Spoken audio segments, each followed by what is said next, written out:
बिस्मिल्लाहिर्रहमानिर्रहीम। अस्सलाम वालेकुम। कैसे हैं आप सब? दुआ है और उम्मीद है कि सब खैरियत से होंगे। और ये देखिए, मैंने गाजरें फ्राइंग पैन में डाली हुई हैं और कुछ भी नहीं डाला, सब कुछ आपके सामने डालूंगी। ये 2 अदद मैंने गाजरें ली हैं, इसको बारीक बारीक काट लिया है इस तरह का। और ये मेरी अम्मी की रेसिपी है, जो इंस्टेंट मुरब्बा होता है उसी वक्त फ़ौरन फ़ौरन खाने वाला। तो ये 2 अदद गाजरें थी, इसके ऊपर मैं 1 टेबल स्पून या हस्बे जायका आप चीनी डाल सकते हैं। इसको कुछ भी नहीं करना, बस इस तरह ही इसको पकाना है। और अब इसमें मैंने 1 टेबल स्पून पानी डालने लगी हूँ ताकि चीनी एकदम से कैरमलाइज ना हो। ठीक है, ये देखिए इसने साथ ही पानी छोड़ना शुरू कर दिया है। अब ये अपने ही पानी में गल जाएंगी और फौरन ये इंस्टेंट मुरब्बा जो है वो तैयार हो जाएगा। चलिए, इसकी मैं फिर आपको पका के फिर फाइनल लुक दिखाती हूँ।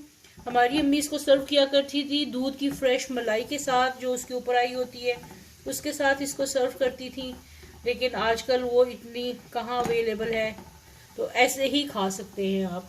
और मेरे चैनल पर जो भी नया है उसको, मेरे चैनल को लाइक करिए, सब्सक्राइब करिए और बेल आइकन के बटन को भी क्लिक करें ताकि हर नए आने वाली रेसिपी आपको टाइम पे फ्री में देखने को मिले। चलिए, इसको अब मैं फाइनल आपको करके दिखाती हूँ।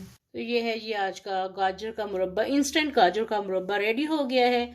उम्मीद है कि आपको पसंद आया होगा, रेसिपी पसंद आई होगी। पसंद आए तो लाइक करें, शेयर करें, कमेंट करें, मेरे चैनल को सब्सक्राइब करें ताकि हर नए आने वाली रेसिपी आपको फ्री में टाइम पे देखने को मिले। वीडियो देखने का बहुत बहुत शुक्रिया। Thank you. Allah Hafiz.